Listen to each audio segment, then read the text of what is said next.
Hi guys, welcome to YouTube channel Y class में एक बार फिर से आप सभी लोगों का बहुत बहुत स्वागत है।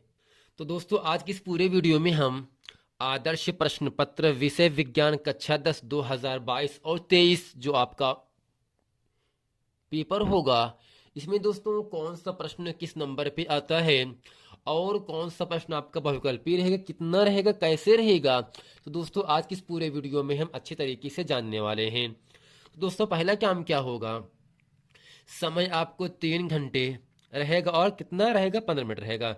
अब दोस्तों करना क्या है, जो आपका 15 मिनट है यह दोस्तों पेपर पढ़ने के लिए निर्धारित है, जबकि जो आपका 3 घंटे है उसमें इस पूरे पेपर को हमें हल करना है। और दोस्तों जो पूर्णांक होगा वह दोस्तों 70 नंबर का होगा, 30 नंबर आपका प्रैक्टिकल नंबर दिया जाएगा। तो दोस्तों जो आपका विज्ञान जो भी सब्जेक्ट है, 6 सब्जेक्ट हैं, 6 सब्जेक्ट जो दोस्तों होगा वह 3 घंटा रहेगा और क्या रहेगा दोस्तों, रहेगा 15 मिनट का। अब दोस्तों इसमें कुछ निर्देश दिया गया है। पहला है, प्रारंभ के 15 मिनट परीक्षार्थियों को प्रश्न पत्र पढ़ने के लिए निर्धारित है। और दोस्तों यहाँ से जो आपका दूसरा पॉइंट है, प्रश्न पत्र 2 खंडों खंड आ तथा खंड बा में विभाजित है। यानी दोस्तों जो आपका विज्ञान का पेपर रहेगा वह 2 खंडों अर्थात खंड आ और खंड बा में बांटा रहेगा। खंड आ तथा खंड बा 3 उपखंडों उपखंड का, उपखंड खा, उपखंड गा में विभाजित होता है। दोस्तों कहने का मतलब इतना है, विज्ञान का जो आपका पेपर होगा उसमें दोस्तों 2 खंडों में बटा रहेगा, खंड आ और खंड बा। और दोस्तों खंड आ और खंड बा में 3 उपखंड रहेंगे, का, खा और गा में क्या होंगे दोस्तों, आपके तीनों बटे रहेंगे। प्रश्न पत्र के खंड आ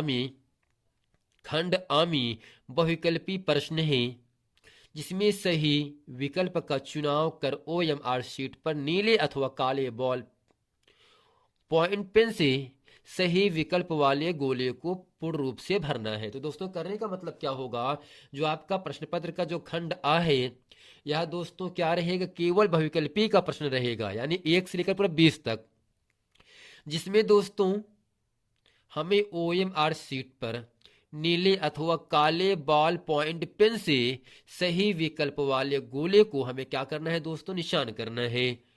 और दोस्तों अगला यहां से जो आपका खंड आ होगा, खंड आ में बहुविकल्पी प्रश्न है तो प्रत्येक प्रश्न के लिए 1 अंक निर्धारित है। दोस्तों जो आपका प्रश्न नंबर 1 से लेकर 20 तक रहेगा वे दोस्तों सब खंड आ के प्रश्न है, और खंड आ के जितने भी प्रश्न रहेंगे वह दोस्तों सब 1 नंबर के प्रश्न आपसे पूछे जाएंगे।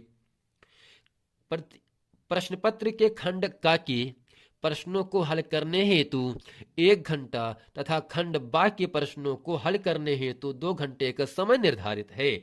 दोस्तों जो आपका खंड आ होगा उसमें दोस्तों केवल बहुविकल्पी के 20 प्रश्न रहेंगे, और दोस्तों इन 20 प्रश्नों को हमें 1 घंटे में हल करना है। जबकि जो आपका खंड बा होगा उसमें दोस्तों भौतिक विज्ञान का, रसायन विज्ञान के, जीव विज्ञान जितने भी लघुत्तरीय अति लघुत्तरीय विस्तृत प्रश्न हैं उन सभी दोस्तों प्रश्नों को करना है। और इसके लिए दोस्तों करना क्या है, 2 घंटे का समय निर्धारित आपको दिया जाएगा।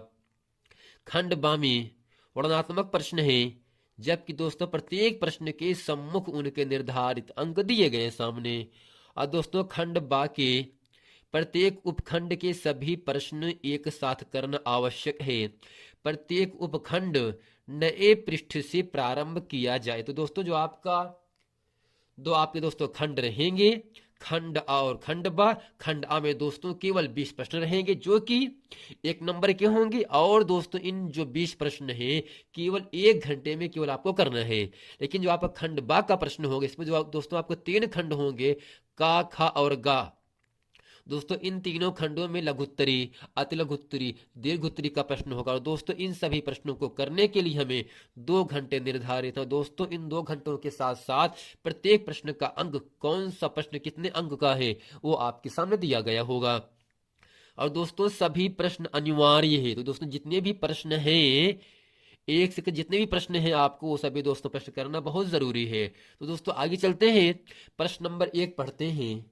तो दोस्तों यहां से खंड आ बहुविकल्पी प्रश्न उपखंड का है। दोस्तों जो आपका पहला प्रश्न आपको दिया गया है, जब प्रकाश नेत्र में प्रवेश करता है तो अधिकांश अपवर्तन कहाँ होता है। जब दोस्तों प्रकाश यानी रोशनी, नेत्र का मतलब होता आंख में प्रवेश करता है, जब प्रकाश आंख में प्रवेश करता है तो अधिकांश अपवर्तन कहाँ होता है। दोस्तों पहला ऑप्शन है क्रिस्टली लेंस पर, दूसरा है स्वच्छ मंडल कार्निया पर, तीसरा है परितालिका पर, चौथा दोस्तों यहाँ पर क्या होगा, पुतली पर। तो दोस्तों जब प्रकाश नेत्र के अंदर प्रवेश करता है तो अधिकांश जो परावर्तन अपवर्तन होता है वह दोस्तों इन चारों ऑप्शन में ऑप्शन नंबर आपका दूसरा अर्थात कार्निया अर्थात स्वच्छ मंडल पर होता है। यानी दोस्तों जब प्रकाश नेत्र के कार्निया भाग पर पड़ता है या प्रवेश करता है तो सबसे ज्यादा है दोस्तों प्रकाश का अपवर्तन होता है, जो कि ऑप्शन नंबर आपका खा सही है। अब प्रश्न नंबर दोस्तों दूसरा आपके सामने कह रहा है यहां से, निम्नलिखित में से कौन वोल्टता को निरूपित करता है। दोस्तों का है किया गया कार्य बटे विद्युत धारा गुणे समय, खा है किया गया कार्य गुणे आवेश, ग है किया गया कार्य गुणे समय बटे विद्युत धारा, घा है किया गया कार्य गुणे आवेश गुणे समय। तो दोस्तों वोल्टता को जो निरूपित करता है फार्मूला वह दोस्तों इन चारों ऑप्शन में ऑप्शन नंबर दोस्तों आपका पहला होता है, अर्थात यहां से वोल्टता को दोस्तों हम V से लिखेंगे, अर्थात V बराबर होता है किया गया कार्य दोस्तों W से लिखेंगे, और दोस्तों जो आपका विद्युत धारा है दोस्तों इसे हम I से लिखते हैं, और जो आपका समय दोस्तों हम समय को हम T से लिखेंगे। अर्थात जो आपका वोल्टता होता है वह किया गया कार्य बटे विद्युत धारा गुणे समय के गुणनफल के बराबर होता है। इसलिए दोस्तों आपका जो प्रश्न नंबर 2 का जो आपका पहला ऑप्शन है किया गया कार्य बटे विद्युत धारा गुणे समय, यही दोस्तों आपका पहला ऑप्शन सही होगा। अब दोस्तों प्रश्न नंबर तीसरा आपके सामने यहां से कह रहा है, निम्नलिखित में से किस स्थिति में कोई अवतल दर्पण वस्तु अर्थात बिंब से बड़ा वास्तविक प्रतिबिंब बना सकता है। तो दोस्तों पहला यहां से है जब वस्तु अर्थात बिंब कहें दोस्तों या दोस्तों कहें वस्तु, जब वस्तु दर्पण की वक्रता केंद्र पर हो, जब वस्तु दर्पण के ध्रुव और फोकस के बीच में दोस्तों जब रखते हैं, तब दोस्तों दर्पण के दाईं ओर वस्तु से बड़े आकार का आभासी प्रतिबिंब प्राप्त होता है। कब दोस्तों, जब कोई वस्तु हम दर्पण के ध्रुव और मुख्य फोकस के बीच में रखते हैं, आभासी वस्तु से बड़ा प्राप्त होता है। लेकिन दोस्तों ग है जब वस्तु दर्पण के फोकस और वक्रता केंद्र के बीच हो, अर्थात दोस्तों जब हम अवतल दर्पण में कोई भी वस्तु फोकस और वक्रता केंद्र के बीच में रखते हैं, तब दोस्तों वास्तविक प्रतिबिंब आपका प्राप्त होता है, जो कि दोस्तों इन चारों ऑप्शन में ऑप्शन नंबर आपका तीसरा सही। अर्थात दोस्तों जब कोई वस्तु अवतल दर्पण के फोकस और वक्रता केंद्र के बीच में रखा जाता है, तब दोस्तों अवतल दर्पण द्वारा बना वस्तु का प्रतिबिंब वास्तविक बड़ा प्राप्त होता है, जो कि ऑप्शन नंबर आपका दोस्तों गा सही है। अब तो प्रश्न नंबर 4 आपके सामने यहां से कह रहा है, कक्षा में सबसे पीछे बेंच पर बैठा व्यक्ति विद्यार्थी श्यामपट्ट पर लिखे अक्षर को पढ़ सकता है, परंतु पाठ्यपुस्तक में लिखे अक्षरों को नहीं पढ़ पाता। निम्नलिखित में से कौन सा कथन सही है।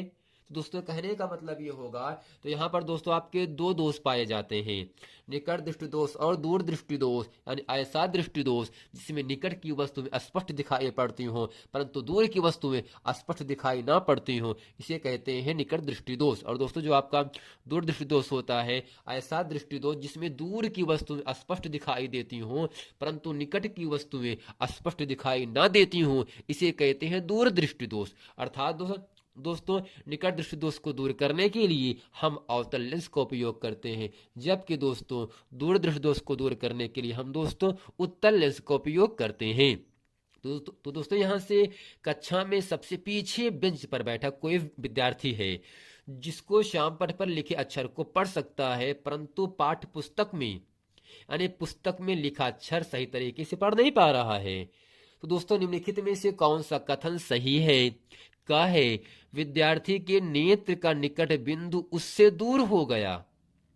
अर्थात दोस्तों जो आपका निकट बिंदु 25 सेंटीमीटर होता है, जब उससे ज्यादा हो जाता है तब वो श्यामपट्ट पर लिखा अक्षर विद्यार्थी को नहीं दिखाई पड़ेगा।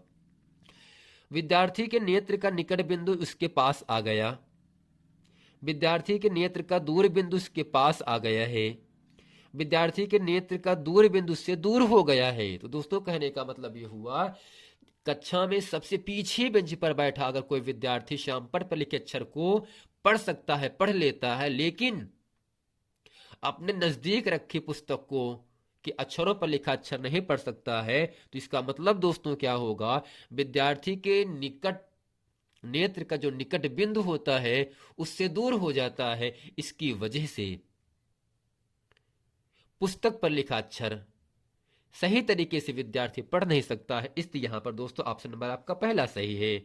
अब प्रश्न नंबर आपका पांचवा आपके सामने यहां से कहता है, पांच प्रतिरोधकों जिनमें प्रत्येक का प्रतिरोध 1/5 ओम है का उपयोग करके कितना निम्नतम प्रतिरोध बनाया जा सकता है। तो दोस्तों अगर निम्नतम कहेगा, कम कहेगा, तब दोस्तों हमें उसको समांतर क्रम में जोड़ना चाहिए। अर्थात दोस्तों यहां से जो आपका प्रतिरोध R है वह दोस्तों इसका मान दिया 1/5 और दोस्तों समांतर क्रम में निम्नतम प्रतिरोध प्राप्त कर सकते हैं। अर्थात दोस्तों सूत्र यहां पे होगा 1/R बराबर 1/R1।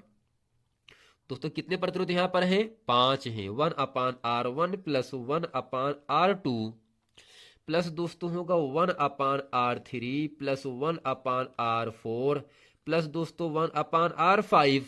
और दोस्तों जब हम यहां से R का मान रखते हैं, अर्थात यहां पे होगा 1/R बराबर दोस्तों R1 का मान कितना है? 1/5। R2 का भी मान 1/5 है। तो दोस्तों जब R1 R2 R3 R4 R5 का मान रखेंगे तो 1/5 रहेगा। तो वही दोस्तों 5 ऊपर चला जाएगा। क्या दोस्तों 5 क्या होगा? ऊपर चला जाएगा। अर्थात यहां से हो जाएगा आपका 5 + 5 + 5 + 5 + 5 होगा। अर्थात यहां से 1/R बराबर दोस्तों क्या होगा? 5 × 5 = 10, 5 × 15 = 5, 20 5 दोस्तों क्या होगा? 25 हो गए। और दोस्तों करते क्या है यहां से, तो दोस्तों यहां पे होगा 25 × R बराबर 1। अर्थात दोस्तों यहां से R का मान हो जाएगा R बराबर 1/25। अब दोस्तों जो आपका R का मान है यहाँ पर वो 1/25 आपका ओम आ रहा है। अब देखते हैं जैसा कि दोस्तों ऑप्शन पहले में 1/5 ऑप्शन आ रहा है, ये ऑप्शन पहला गलत हो गया। अब चलते हैं ऑप्शन दूसरा चेक करते हैं, जहां पर दोस्तों R का मान 1/25 ओम आएगा, वही ऑप्शन आपका सही होगा। तो दोस्तों यहाँ पर दूसरा ही ऑप्शन आ गया 1/25 ओम। तो दोस्तों कहने का मतलब यह हुआ, जब निम्नतम प्रतिरोध हम प्राप्त करेंगे तब दोस्तों जितने भी प्रतिरोध रहेंगे सबको समांतर क्रम में जोड़ते हैं। और दोस्तों वहां पर R का मान दिया था 1/5। हल करने पर मैंने R का मान 1/25 ओम प्राप्त किया, जो कि दोस्तों इन चारों ऑप्शन में ऑप्शन नंबर आपका दूसरा सही है। अब दोस्तों प्रश्न नंबर 6 आपके सामने यहां से कह रहा है, दिए गए चित्र के अनुसार कागज के तल में स्थित किसी क्षैतिज तार में पूर्व से पश्चिम की ओर कोई नियत धारा प्रवाहित हो रही है। कहां से दोस्तों? पूर्व से पश्चिम की ओर, अर्थात दोस्तों इस दिशा में कोई धारा, कोई करंट प्रवाहित हो रही है। चुंबकीय क्षेत्र की दिशा उत्तर से दक्षिण की ओर उस बिंदु पर होगी जो, अब दोस्तों यहां से क्या है? नॉर्थ साउथ ईस्ट वेस्ट है, उत्तर दक्षिण पूरब पश्चिम। इसका मतलब दोस्तों क्या होगा? पूरब से पश्चिम की ओर विद्युत धारा बह रही है। तो दोस्तों यहां पर चुंबकीय क्षेत्र की दिशा उत्तर से दक्षिण की ओर उस बिंदु पर होगी जो, अब दोस्तों कहां पर होगा? दोस्तों पहला ऑप्शन यहां से दिया गया है, तार के ठीक ऊपर हो, ख है तार के ठीक नीचे, ग है कागज के तल में तार के उत्तर में स्थित है, घ है कागज के तल में तार के दक्षिण में स्थित है। तो दोस्तों इन चारों ऑप्शन में ऑप्शन नंबर यहां से आपका दूसरा सही है। तार के ठीक नीचे दोस्तों क्या प्राप्त होता है? चुंबकीय क्षेत्र की दिशा, जो कि उत्तर दक्षिण की ओर बिंदु पर प्राप्त होती है। अब प्रश्न नंबर 7वां आपके सामने यहां से कह रहा है, निम्नलिखित में से किसके द्वारा अनंत पर स्थित किसी वस्तु का प्रतिबिंब अत्यधिक छोटा बनेगा। दोस्तों पहला है केवल अवतल दर्पण में, केवल उत्तल दर्पण में, केवल उत्तल लेंस में, अवतल दर्पण, उत्तल दर्पण, अवतल लेंस तथा उत्तल लेंस। दोस्तों अवतल दर्पण में अनंत पर स्थित वस्तु का प्रतिबिंब अत्यधिक छोटा प्राप्त होता है। दोस्तों यहां से ऑप्शन नंबर आपका पहला होगा, जब कोई वस्तु दोस्तों हम अवतल दर्पण में अनंत पर रखते हैं तो उसका जो इमेज बनता है, प्रतिबिंब प्राप्त होता है, वह दोस्तों वास्तविक और अत्यधिक छोटा अर्थात बिंदु जैसा प्राप्त होता है। दोस्तों प्रश्न नंबर 8वां कह रहा है, एक मिश्र धातु है। पहला है एक तत्व होता है, एक यौगिक होता है, एक समांगी मिश्रण होता है या एक विषमांगी मिश्रण होता है। तो दोस्तों जो आपका मिश्र धातु होता है वह दोस्तों एक समांगी मिश्रण होता है, जो कि ऑप्शन नंबर आपका ग सही होगा। अब प्रश्न नंबर दोस्तों 9वां कह रहा है, निम्नलिखित में से असंतृप्त हाइड्रोकार्बन को पहचानिए। तो दोस्तों असंतृप्त का मतलब ये होता है जिन यौगिकों के बीच में डबल बॉन्ड या ट्रिपल बॉन्ड पाया जाता हो, वही आपका दोस्तों क्या होगा, असंतृप्त हाइड्रोकार्बन होता है। अब दोस्तों पहले में तो होगा नहीं, दूसरा दोस्तों यहां से है डबल बॉन्ड है, और दोस्तों यहां से आपका डी है आपका। तो दोस्तों बी और डी दोस्तों क्या होगा आपका यहां से बी और डी, जो कि ऑप्शन नंबर आपका दूसरा सही है। अर्थात दोस्तों बी और डी में दोस्तों डबल बॉन्ड पाया गया, इसकी वजह दोस्तों यहाँ पर क्या होगा आपका असंतृप्त हाइड्रोकार्बन यौगिक होगा। अब दोस्तों करते क्या है यहाँ से प्रश्न नंबर दोस्तों अगला आपके सामने आता है, यहाँ से अगला यहाँ से है, नीले लिटमस पत्र को लाल कर देता है क्या दोस्तों, का है लवण, अम्ल, क्षार, सूचक। तो दोस्तों यहाँ पर जो 4 ऑप्शन दिए गए हैं, इन चारों ऑप्शन में ऑप्शन नंबर आपका खास सही है अम्ल। अर्थात दोस्तों अम्ल जो होता है वह नीले लिटमस पत्र को लाल कर देता है। अर्थात दोस्तों वे पदार्थ जो स्वाद में खट्टे होते हैं अम्ल कहलाते हैं। अम्ल शब्द एशियर शब्द से मिलकर बना है जिसका अर्थ खट्टा होता है। अर्थात वे सभी पदार्थ जो स्वाद में खट्टे होते हैं अम्ल कहलाते हैं। अर्थात दोस्तों अम्ल नीले लिटमस पत्र को लाल कर देता है, जिसकी वजह से यहाँ पर दोस्तों ऑप्शन नंबर आपका खा सही है। दोस्तों यहाँ पर जो नेक्स्ट प्रश्न कह रहा है, चूने के पानी से भरी प्रश्नली में जब मुंह द्वारा फूंका जाता है तब चूने का पानी किसकी मौजूदगी के कारण दुधिया हो जाता है। अर्थात दोस्तों चूने का पानी प्रश्नली से भरा हुआ है और उस प्रश्नली में हम फूंक मारते हैं, तब दोस्तों चूने का पानी दुधिया रंग हो जाता है। किसकी मौजूदगी से होता है, किसकी वजह से होता है, पहला ऑक्सीजन, दूसरा है कार्बन डाइऑक्साइड, तीसरा है नाइट्रोजन, चौथा है जलवाष्प। अर्थात दोस्तों जब कभी भी चूने का पानी प्रश्नली में भरा गया होगा, जब ऊपर से हम फूंक मारते हैं तो दोस्तों जो आपका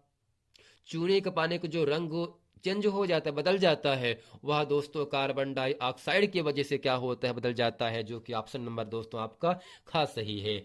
अगला प्रश्न है, कुछ डायनासोरों में एक पर पिच्छ मौजूद थे किंतु उड़ नहीं सकते थे, यानी एक पिच्छ यानी एक पुच्छ एक पर मौजूद था लेकिन जो उड़ नहीं सकते थे।